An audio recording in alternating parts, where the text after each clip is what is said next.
Okay, welcome to NWA Alwayz Ready 2 review. Now, I know this is being done the next day. There was a good reason for that. I couldn't see the stream very well. Either I was having problems that the stream was dropping or freezing, and it froze for like 5 to 8 to 9 minutes, and I missed some of the stream. So I'm going like, I got a choice here. Because there's a good possibility this was just going to happen, because it's happened to me before, where there was a problem with Fight TV, that either it was buffeting too much or the stream would just drop. And I decided, what was I going to do? Was I going to keep waiting for the Fight stream to work? Or would I go to a pirate stream and watch it, if I could watch it, because you know how the pirates work, because they get it from Fight? Or would I wait until the next day and decide, you know what, it would be a lot more easier to see it next day and then review it that way. So I decided, obviously I'm doing it the next day, and I would skip through most of what I've already seen and then go from there, because I did see most of the beginning. Now I know I could talk about the kickoff show, but I'm going to leave the kickoff show alone. Even though, well, I'll say this, seeing Samuel Shaw there was actually very nice. I don't know if he's working for NWA, he may be doing tapings, but it's nice to see Samuel Shaw again since he's no longer in WWE's NXT 2.0. So let's hope that he's going to be doing something and expand on the character. We know the Samuel Shaw character, the Dexter Lumis character, has been the same one that started in Impact Wrestling and other promotions. So I'm hoping he'll expand on it, which he kind of did. Now, let's just say the kickoff show was not bad. You had two matches there, which were all right. Wasn't great, but they were all right. The first match was Stevens versus Trevor Murdoch. Now, supposedly this was the swan song of Aaron Stevens. Now, I gotta say this as a disclaimer. I have not seen the last couple of weeks easily, 3 weeks easily, of NWA. I've not been myself, as I've said. So I've not seen Power or USA. So I don't know what's been going on with Aaron Stevens or any of the other people that have been shown on the pay-per-view. So I'm kind of going in blind and a little fresh, which is kind of good, because you see certain things as a reviewer and it gets really stale. Not because the content is stale, it's because you do it repetitiously so much that it becomes, how can I say this? It just becomes numb sometimes. So because of the way I've been, I haven't seen much of NWA, so I'm kind of going in this fresh, which is actually a nice thing for me. Trevor destroyed Aaron Stevens.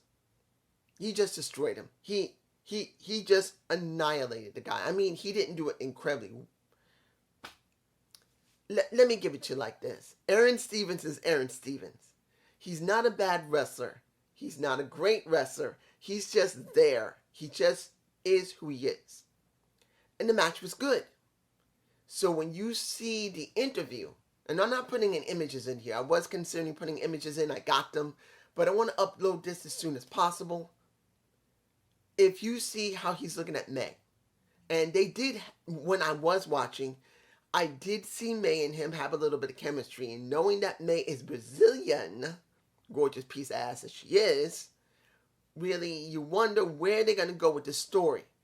Because he said he's done. He has been trying to pursue a world title for a long time. He didn't say anything about the national.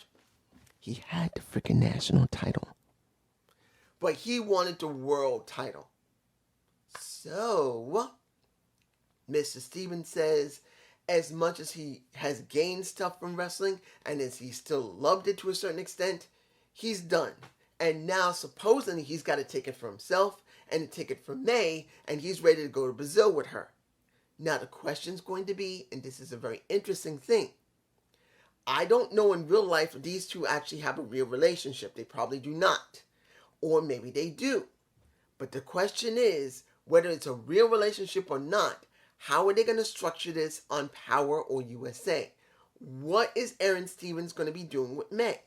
Are they going to show a real relationship where they go away for a couple of weeks or maybe a month and make this mean something in storyline, or in real life, go away for a little while, come back, and then they work together? This actually would be very interesting, seeing May Valentine as a valet. As a valet, but I'm saying valet, or a manager. Look, I've said it for a while. May, she's a beautiful woman. She seems incredibly sweet. But when it comes to doing interviews, she's always lacking something. She doesn't give a lot of personality. Not until Natalia pissed her off in storyline did she show more personality. She just is not great as an interviewer all the time. If she did being a valet or doing a manager and then interview once in a while, it would actually make her more interesting. I do believe she's got personality. When she was working with Sal Renaro, she had interesting personality. She was trying to do something with her supposedly actual boyfriend, and it seemed to be interesting to a certain extent. So if this is really going to be something, I'm actually interested in seeing it when I'm in the right mind space and I'm ready to start watching NWA again. I really want to try and watch the episode this weekend of USA and Power because I still haven't seen it. So I'm hoping I'll be more interested and start doing reviews of it again because I just haven't been me. Now, next, we had the Hex versus Pretty in Power. And that's, what is it, her name? What is it? Envy? And, seeing, you guys tell me below. Kelsey Page. Did she look skinnier than normal? Or could it be Envy is just really thick and it makes Kelsey Page look really skinny? Because I remember her being a lot more bulky. I don't know what it is. Maybe it's her partner being a much more thicker lady than she is. And that doesn't take anything away from her. She actually wrestled very well. She did. She got a bit of personality. She's a bit of a heel. Kenzie Page, I'm sorry. It's been a while. Like I said, I've been watching for several weeks. And I've not been myself. Seeing Kenzie Page with Envy. And you wonder, has Kenzie lost weight?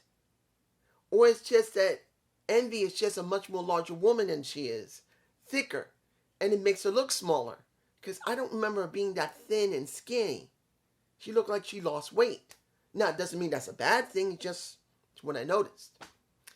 In the end, the Hex lose due to the fact that Envy... What's her name? Is it Eva or Evie? I don't remember. She nails Marty Bell in the face with the belt. I believe she nailed her in that face with the belt. And pretty much Kenzie gets the pin and wins in her hometown.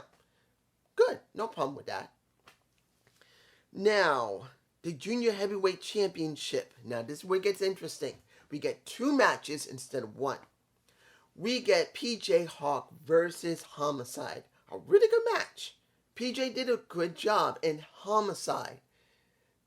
I don't care what anybody says. Homicide is still a good wrestler.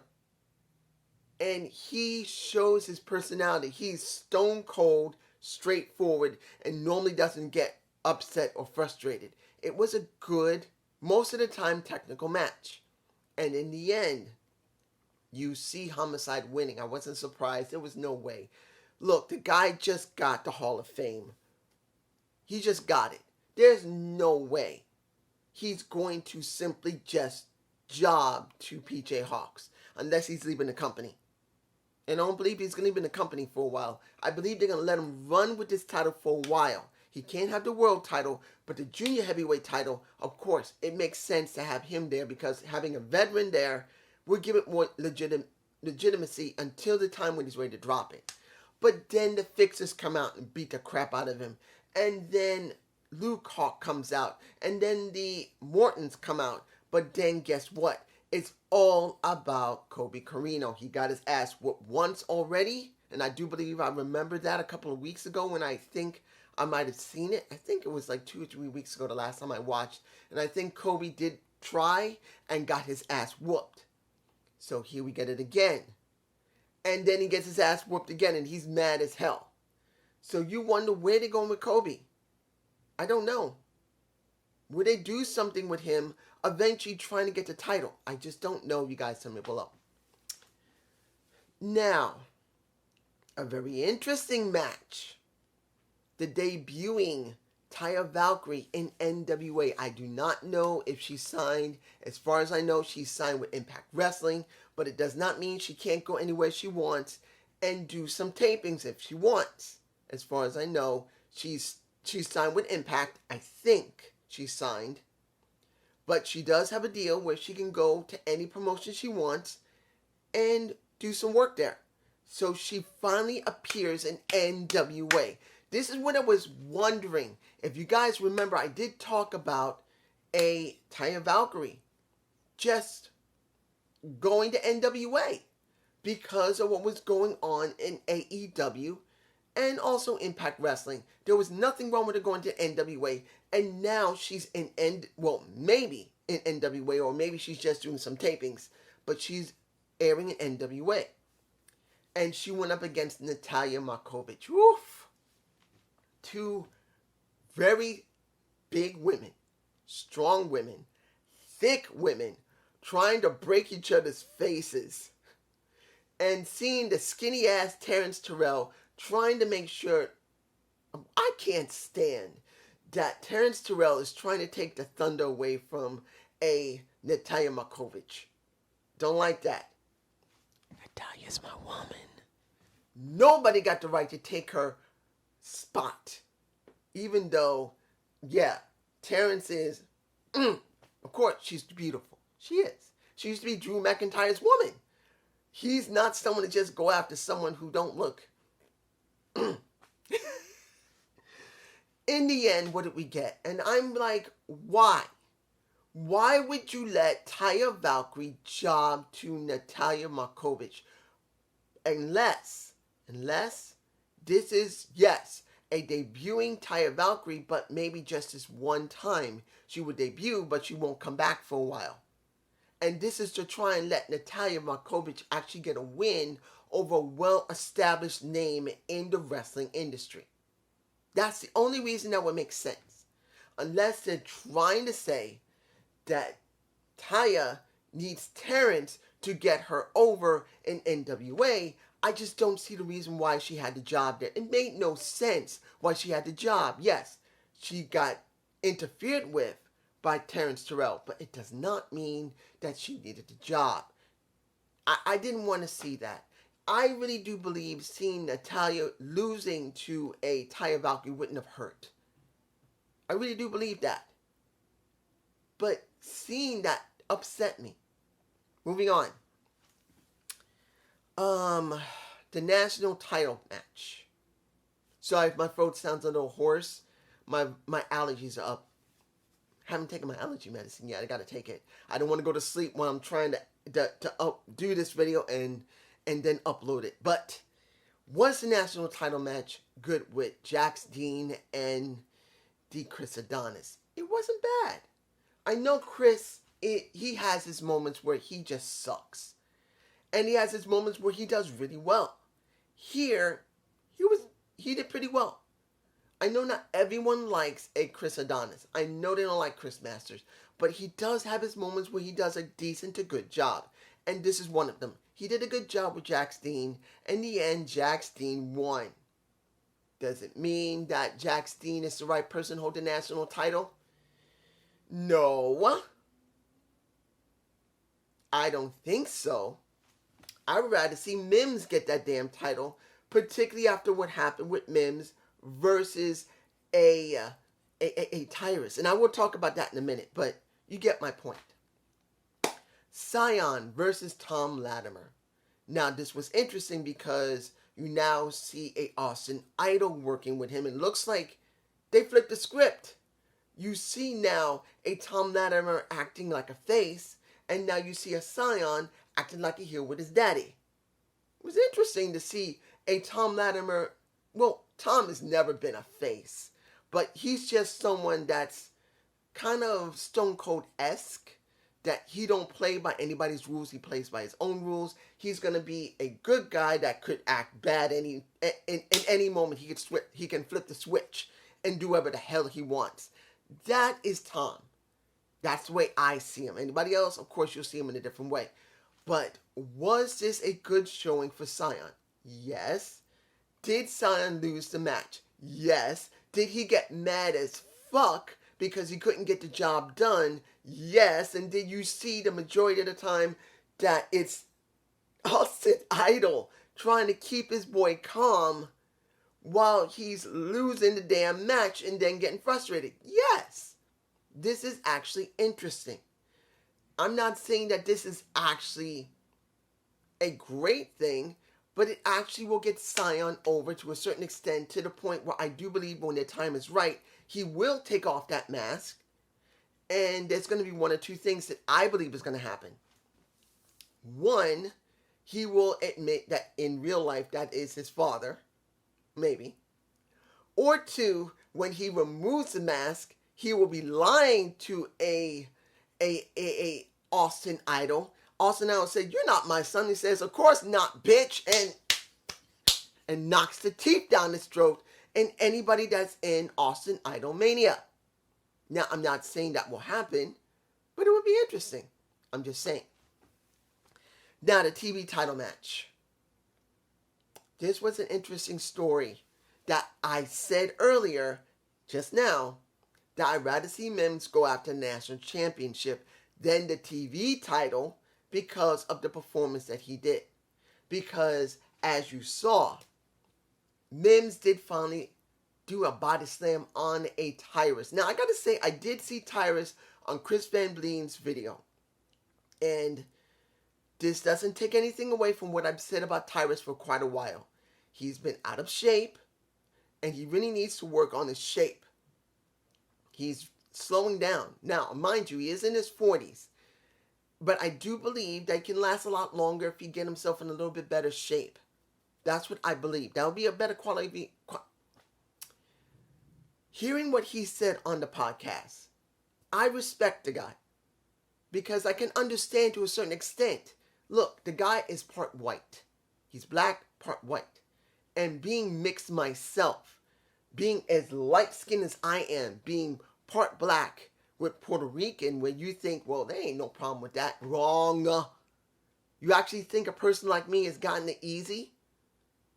No. I've always been kind of like how he felt, not really feeling where he belongs. I've had the same thing. So I respect the guy for the way he feels. I can understand his feelings. I do. And I'm actually older than him, so I've lived during a time when it was a lot more harder than the life that he lived, at least by a couple of years. So I understand. But when it came to the match, was it bad? No. Tyrus has been the way he is. Tyrus is Tyrus. He's a little too slow, and he really looks like he gets tanked a lot more easy than he should. I'm saying this not as someone who's basically saying he's nothing but a piece of shit and he's nothing but a jobber from WWE. No. I know Tyrus, when he was working in Impact Wrestling, worked better than this. And yes, he's never been the fastest wrestler, but you could tell that at least he didn't tank so easily. I truly believe he's been tanking a little bit more than normal, and he really needs a quality of life workaround that help his health. But I do want to say that knowing that he's now a author of a book that he sold and people like it, I commend him. Now, going back to the match, was it interesting to see that they were trying to sell the point where Mims' shoulder got knocked out of his socket, possibly? Yeah. A very interesting thing. Saying that he got his arm socket popped out. It's very interesting. He was trying to sell it, and he was trying to get sympathy by... See it like this. Seeing that Mims was trying to sell that arm injury as much as possible, as hard as possible, and after the match was all over, and he gets his ass laid out by Tyrus afterwards because he didn't win, I'm sure he's not hurt. Hopefully he isn't. I don't believe he is. But seeing that he got that reaction from the crowd, I truly believe 100% that he does not need to go after the TV title anymore. I want to see him go after Jax Dean, and I want to see him go after the national championship because he's got personality. He's got good, decent to good ring skill. He can tell a story. He's got charisma. I want to see him grow and go into the national title picture. That's what I want. Now, La Rebellion versus the Commonwealth Connection for the titles. Now, supposedly, La Rebellion has a TNT tag titles. I don't know which promotion that's from. But seeing that they did come down to the ring with them, it's something I wish AEW would continue doing. Hopefully they'll continue. And Impact Wrestling, for anyone who's there, would like to do it. I wish they had done that with Impact Wrestling. I don't know why they don't. There's no shame in letting one of your talent come in not only with a champion they've earned on your show, but show how marketable they are and they're in another promotion.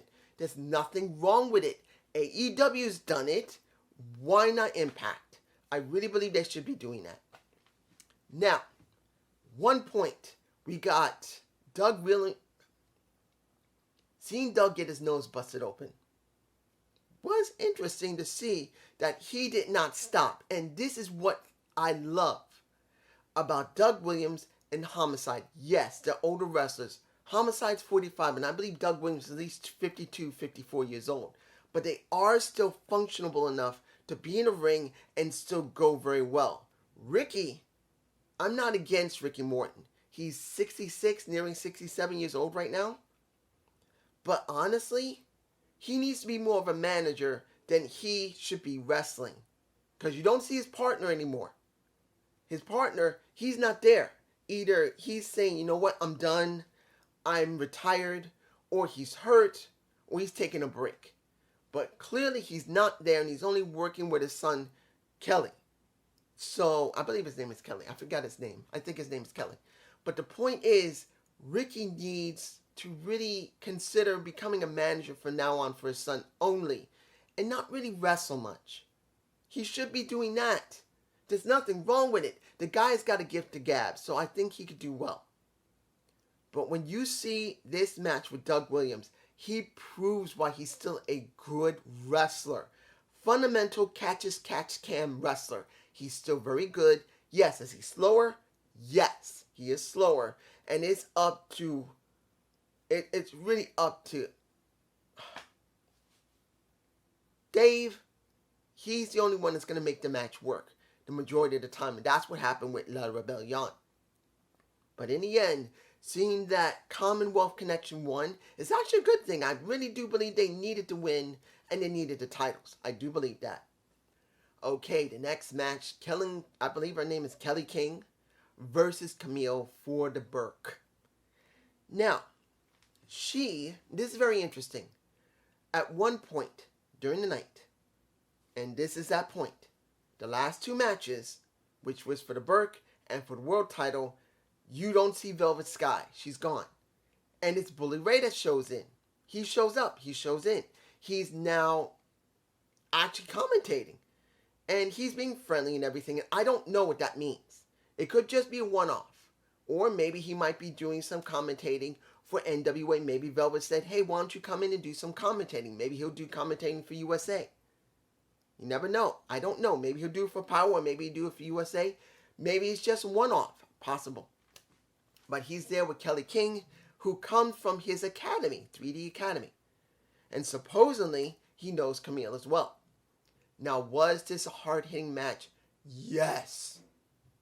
A very hard-hitting match. I gotta say that. It was hard-hitting. And I can tell you 100% that it was a good match. If you don't want to see anything else during this show, this was a good match. Homicide dealing with PJ Hawkins was the best match between the two matches for the junior heavyweights. This is the second best match of the night. Honestly, this was. You can see these women were willing to go all out. They were willing to break each other's faces. Other than what happened with Markova as well as Taya Valkyrie. But this one was better. Not taking anything away from Taya or Natalya, but this one was better. In the end, I was not surprised that Camille kept the title. She's had it for a year. I doubt they're going to make her job. But I still say this, and I said this in AEW. I want to see Camille, the Brick House, versus Jade Cargill. I want to see how good both of these two women destroy one each other. Now, of course, Jade Cargill is not at the caliber of a Camille, so she will lead the damn match. But seeing these two big-ass strong women will be an interesting situation. Of course, you know what will happen to Camille. I doubt 100% that she'll be allowed to win. But at least it will be a good match for what it is. And I gotta say this, that what is the name of this woman? Maxine the Impaler? Interesting. If she's now working NWA, that will really help. She kind of reminds me of Nia Rose a little bit. I don't know about you guys, but the way she was dressed, she reminds me of Nia. She does remind me of Nia Rose. Now, final match of the night, where we were supposed to have Nick Aldis versus Matt Cardona, but Matt Cardona got injured. He tore his bicep off the bone, and he had surgery on Tuesday, so he could not do the match. But he did come out. He spent at least 8 to 10 minutes talking, saying how important the title of Sweet Charlotte was, how he changed the wrestling industry, and how he was there to save NWA and to prove that he's worth something. Now, I know not everyone liked Matt Cardona. Many people think he's just a mediocre WWE guy that never got anywhere. But let's make it clear. He has tried his best to make something of himself after he left WWE. And he has. Whether you like him or not is irrelevant. I personally don't care if you like him or not. If you don't like him, you say he's a piece of shit, fine. I don't give a fuck. I think he's earned respect because he's gone from GCW, Impact Wrestling, AEW, NWA, and everyone has said that his heel work has been top notch. So if you don't like him, fine. Don't tell me that I gotta hate him too. Kiss my ass and suck a dick. Because I want to make it very clear, whether you like him or not is irrelevant. He's proven it, and the critics have already stated he's done a good job. So, what do we get after that? We get a brutal promo segment from Nick Aldis, making it very clear the only reason you're here is because you're an ex-WWE guy, which is the critics, which is you guys that can't stand his ass. He just spoke for you. Congratulations, you had Nick Aldis speak for you. I'm sure you love it. But in the end, what did we get? Nick Aldis making it very clear this is about him putting the company on his back for the last 5 years, that no one has been better than him, that he was told and called and cared about by some of the most important people, including Harley Race, before his death. He is the torchbearer for the company. Then we got Trevor Murdoch coming out. Then we had Samuel Shaw coming out. Then we had Tom Latimer come out.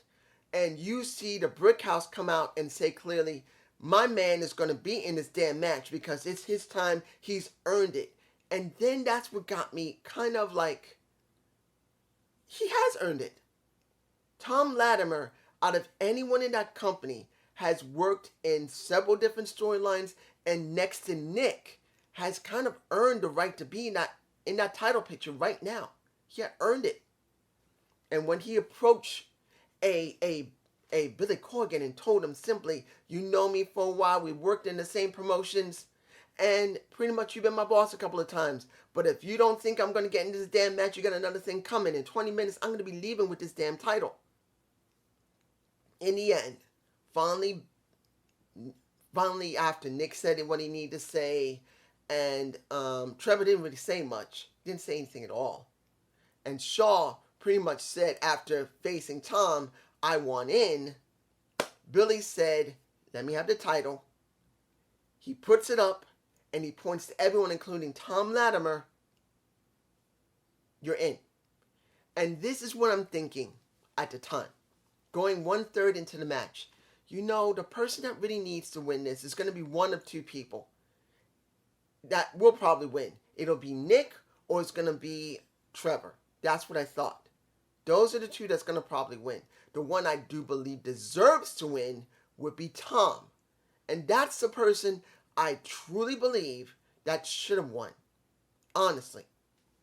Because throughout that match, it just felt like Tom should have won it. Like, kind of like what happened with Kelly King, who at one point, and I didn't say this earlier, she did get the pin because the ref actually did touch the mat when Camille kicked out. So technically she did win, but of course she wasn't supposed to. But when you look at Tom really feels like he should have won the damn match. He should have. But he didn't. It was Trevor. Because of the way they've been booking him, being a bad guy that just didn't give a damn anymore, he was supposed to be the one to prove that if you push hard enough and don't give a fuck, you get what you want. But then here's the thing. Here's where it went wrong. This is where Trevor fucked up. Trevor has shown that he don't give a fuck. He's going to go after what he believes is his. Now, unless he turned while those 2 to 3 weeks while I haven't been watching the product had pretty much become more face than heel, because he's been a heel. He didn't give a fuck. He would destroy anyone. He does a promo at the end saying, this is for anyone who's big, tall, fat, thin, black, white, orange, yellow. If you want something, you fight hard enough for it, you get it. And limping out of the ring, he pretty much proved that if he wanted it hard enough, he would get it.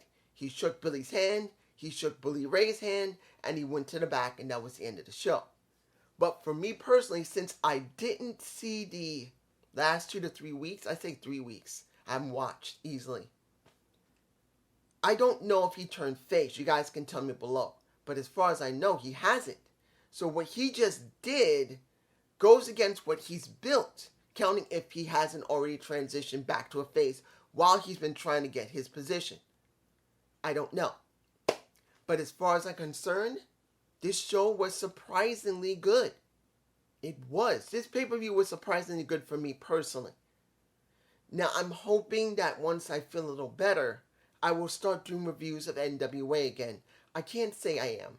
I am going to watch Power in USA because I haven't seen it. I'm going to see if I can watch it today. Didn't see it last night and didn't see it yesterday. So I'm going to see if I can watch both shows and try to encourage myself to watch and then try to do a review. But I got to admit, I'm just not me right now. Been under a lot of stress lately. So I can't guarantee. But I am guaranteeing you're watching this, and I hope you do enjoy this Alwayz Ready to review. Please give me a comment below. Peace.